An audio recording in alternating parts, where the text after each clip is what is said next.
And when you talk about Johnny Rodz, you're talking about toughness, you're talking about dedication, and you're talking about someone who understood what this business was all about. Johnny made his mark in the ring, competing at the highest levels, earning respect everywhere he went. But what truly sets him apart is what he gave back to this business. In New York, Johnny built a training school that became known across the industry, a place where young wrestlers came to learn not just how to perform, but how to carry themselves, how to respect the business, how to be professional. Johnny Rodz didn't just train wrestlers, he built futures. And you can see his influence across this business. For names like Matt Cadorna, Brian Meyer, the Dudley Boys, and so many others who came through this system, all carrying forward what Johnny taught them. That's a legacy. Now, I'll tell you something. In this business, you need a lot of people, but not everyone leaves a lasting impression. Johnny Rodz did. He's the kind of man people remember, the kind of man people respect, and the kind of man people are proud to call a friend. And speaking of friendship, it's only fitting that tonight's presentation also includes a man who knows Johnny very well. His good friend and former wrestling entrepreneur, and my good dear friend, Carmine DeSpirito. Because this one isn't just about career, it's about the relationship, the respect, and the lives that were impacted along the way.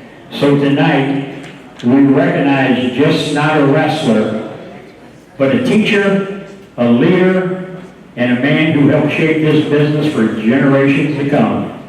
It is our honor to welcome Johnny Rodz into the St. Louis Wrestling Hall of Fame, class of 2026.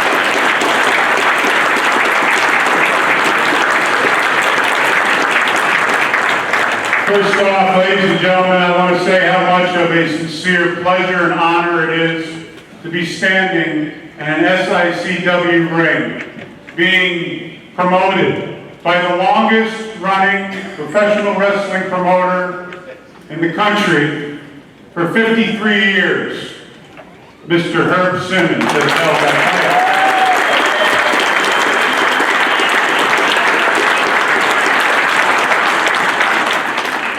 When I was growing up in New Jersey, we're talking about 1980, I first saw my first wrestling match on television. My father's favorite wrestler, he was saying, "Look at this guy over here." It was the unpredictable Johnny Rodz.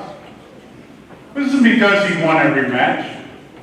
It wasn't because of that. It wasn't because he's in the main event. It had nothing to do with it. It didn't matter that he lost. It didn't matter at all. Because he entertained the people. He gave the people what they paid for. And he also knew that he had skills, unlike many other gentlemen in the locker room. You see, there's a term in the business, jobber. Johnny Rodz was not a jobber. In fact, there's not a term for him. Johnny Rodz is the only man, probably one of the only ones in wrestling, that took pride in making his opponent look good. He created stars. We talk about carpenters in the business. Carpenters build houses. Without him, those houses wouldn't have been built. Those big skyscrapers wouldn't have been built. 40 years ago, when I got into the business, roughly 40, one of the men that I met when I was invited to Gleason's gym on behalf of Johnny was Bill Demott. Remember that, Bill? 40 years ago, and I was there the night when Johnny said to you, "You know what? You're going to be sweet William.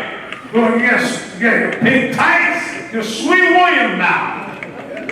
Because Johnny couldn't say my last name. Johnny introduced me to everyone as Bill Williams. And so I became Big Sweet William. It's an honor for me to be here. One, love St. Louis, love all the fans, love what Herb and the family are doing here and have done for wrestling.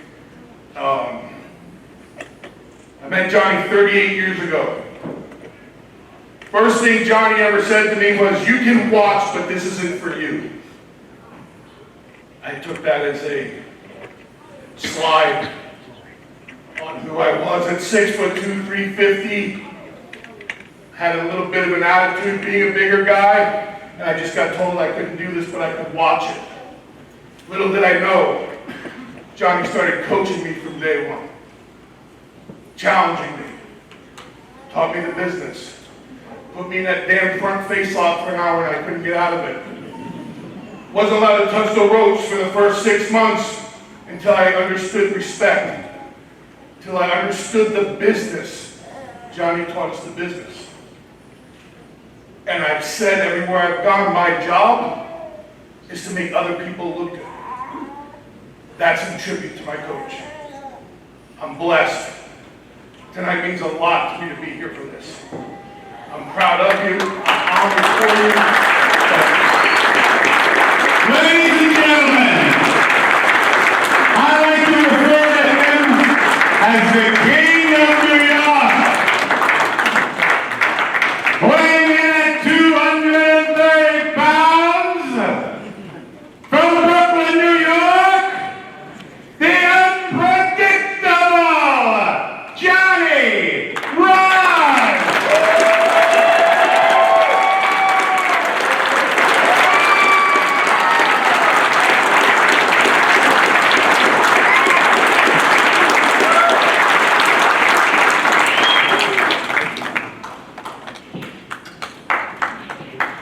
Congratulations, Papa. I want my hug.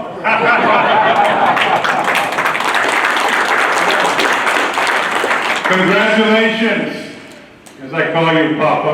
Congratulations in your induction into the class of 2026, the St. Louis Hall of Fame.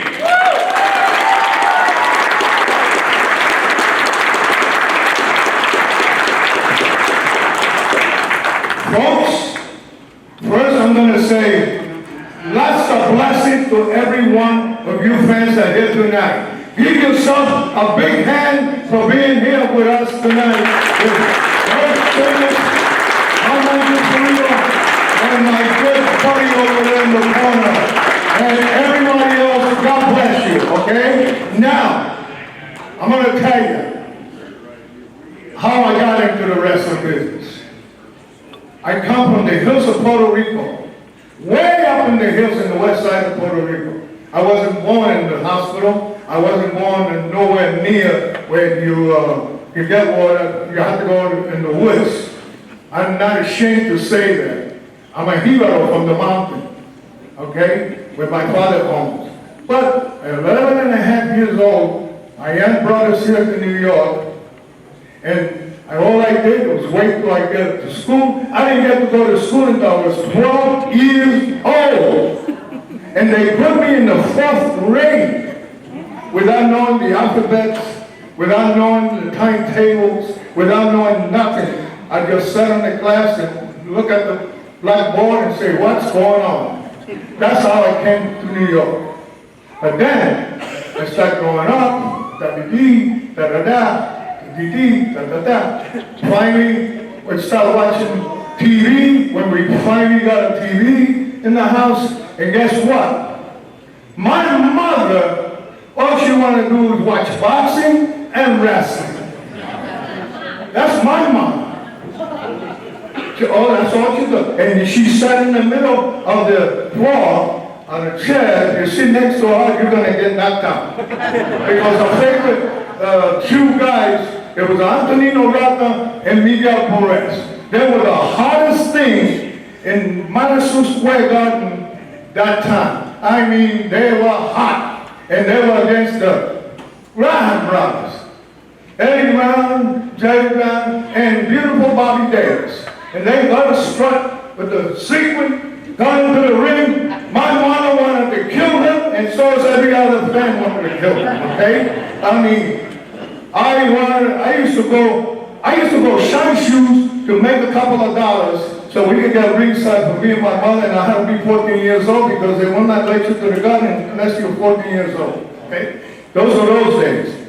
Believe me, I always get those seats for me and my mother. And my mother would want to go in the ring and kill those guys. And I would go with her as a tag team partner, okay? Because I was also, okay, I started that way. But wait a minute. I started doing a little judo at the YMCA, at the boys club, a little wrestling, a little boxing, but then with those of the wrestling, I did some little wrestling, you know, the amateur wrestling, the one that people call shooting or something, I don't know. But wait a minute, I kept going and I kept going and I kept going. I wound up trying to be a Mexican wrestler, Mexican style, and you know, 15, 16, 17 years old. Now I'm getting involved. Now I think I'm a tough guy. I keep going. Okay, finally, I'm growing up and I'm putting some muscles in there, and I'm doing a little bit here and a little bit there.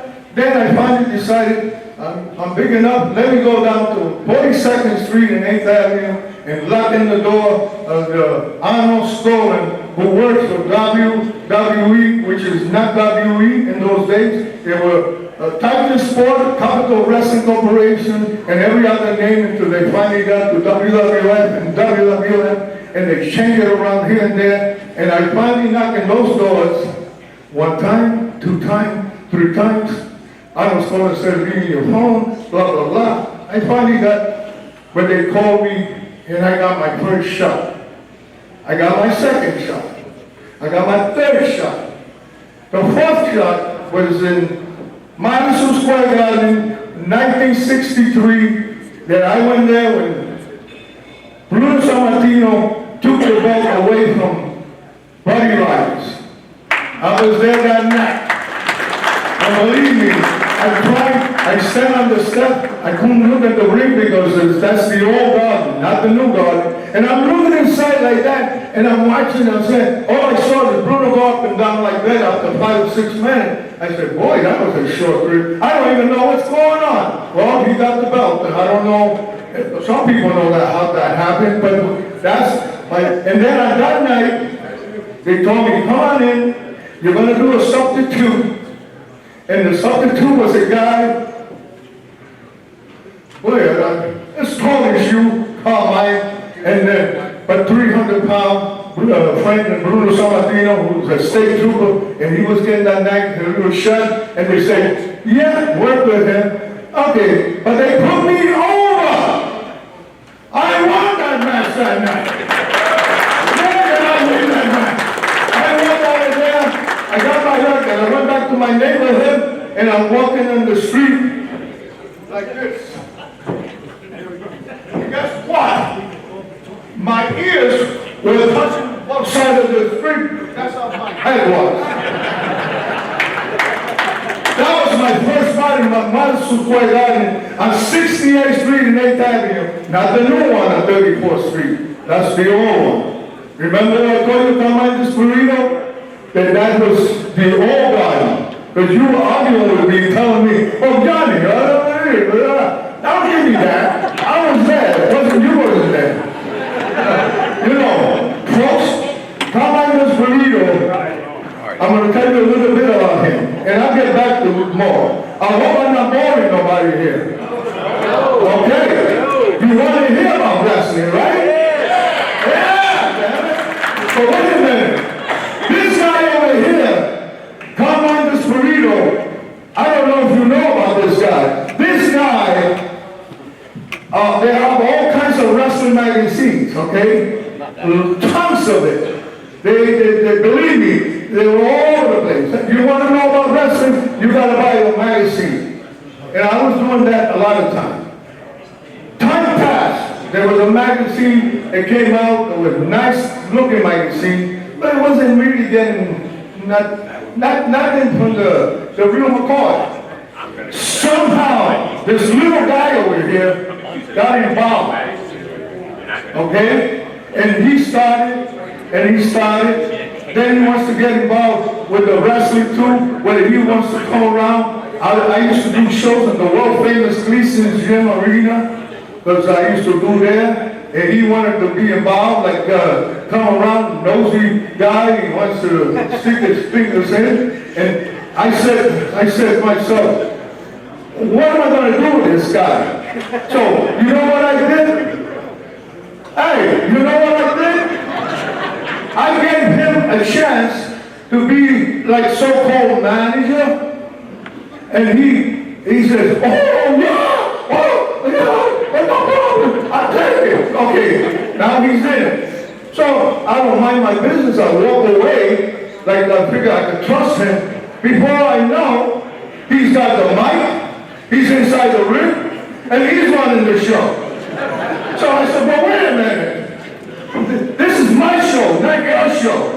But what happens is, he listened, that's one thing. He did listen, so now he's on the outside. But when he's on the outside, and the guy's sitting outside with the table with the mics, he's out there running it too. I said, well, wait a minute. Nobody told you to go over there and do all that. Well, I said, do me a favor. Don't mess with the fans. Just stay away from the fans. But you know what? He listened. He didn't listen. He didn't mess with the fans. So I said, you know what? Now I can trust him. He can do all the managerial he wants. And since then, he's been a beautiful friend of mine, okay? That's Carmine DeSpirito. And guess what? What was your job? The director of the Wrestling Eye magazine?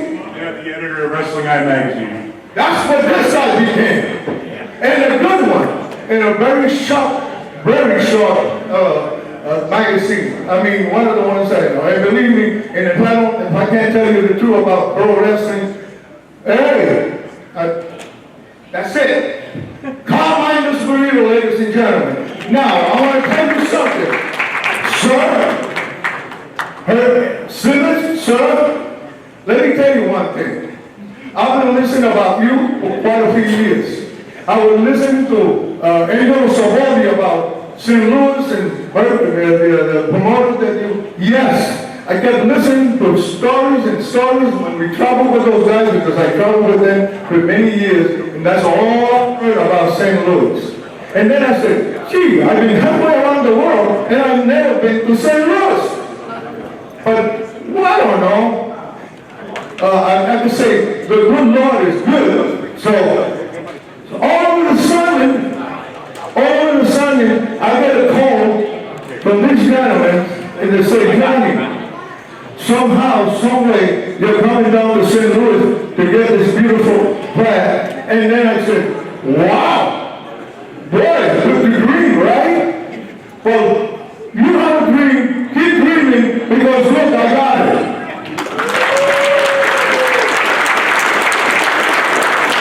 And here I am. And this gentleman here and this other gentleman, the guy in the middle, he's a troublemaker. He is a troublemaker. But you know what? He's one of my best students that I ever had. And one of the nicest guys you could ever meet on the road. And you know, when he was talking about me training people, well guess what? When he was training, he was the biggest guy. You know, I want to tell you how he came into my club. We used to have a famous Gleason Arena. That's the most famous gym in New York. I don't know if you folks know it. Gleason's Gym, it's the oldest gym in the boxing history, I think, down in New York. Now, they're in Brooklyn, New York. Over there, they had an arena that I was in there by myself. This big guy over here, when he wanted to come to see me to learn how to wrestle, he comes in with a motorcycle.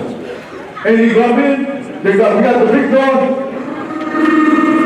He would came on in, talked to him, stand there, and I said, what the heck does he want? He goes, I want to join the club. That kind of tone, I said, really? I want to join the club. Can I join the club? I said, yeah, but what the heck? He's from New Jersey. So I said, okay. But what happens is, he did join, and he's one of the boys, and we have some big guys of those days. So, but I used to take about 25 of them and line them all the way around. And then I start from here to here to here to here to here. I bypass him because he's the biggest one. And finally, when I finish with everybody 5 minutes or so, I used to be able to do that, not no more. I leave him for last. And then, when I grabbed him, and he used to wear the shorts, just the shorts with the, you know. And so, when he blew up and he couldn't go no more, I let he wants to get out of the ring. As he's going out of the ring, I grabbed him by the pant and I almost pulled his pants out. And in the arena, there was nobody else. We were all there. Well, I have the pants in my hand and he's walking around with the short and I'm going home. That's Big Sweet William. But then, you know, again, one time, I want to say to all the fans, thank you for being here tonight. This gentleman here, and I've been paying attention. Everywhere they're doing events like this, all over, and I've done some. He is the king of these events that's heard Simmons. He is the king. Please, do not let him quit what he's doing. Because he wants it all, you know. No, you got one of the best ones there, and I'm very happy to be here tonight with your biggest event that you've done for many years, okay, sir? And Carmine, I love you, brother. I love you too. And before we go, you guys have heard about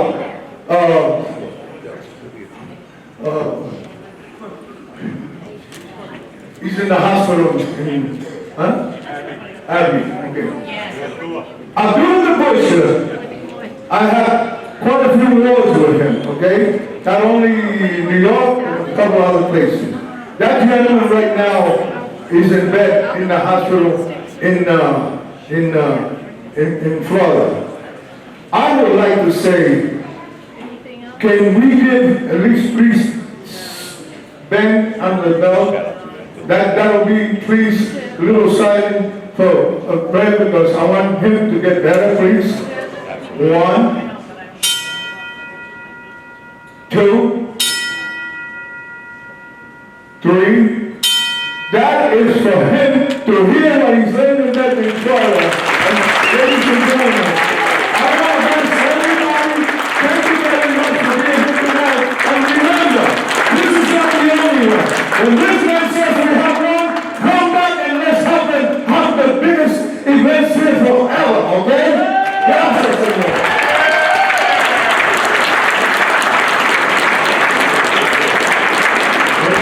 Here we go. One final thing. Next week, a little birdie told me he celebrates 85 years old. Happy birthday, Johnny Rodz.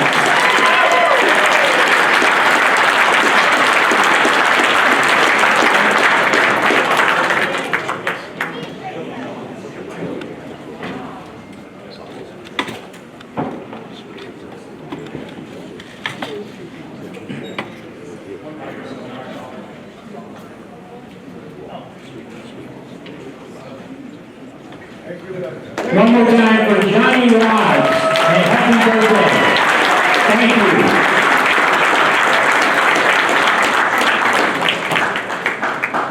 I used to jump over. Now the ropes are hanging me.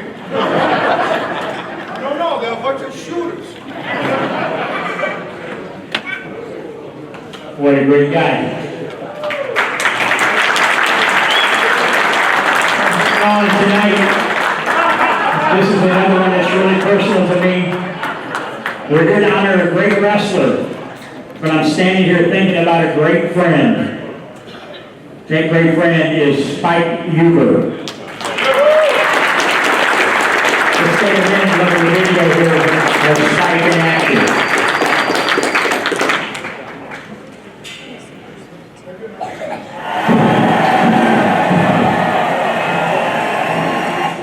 say amen?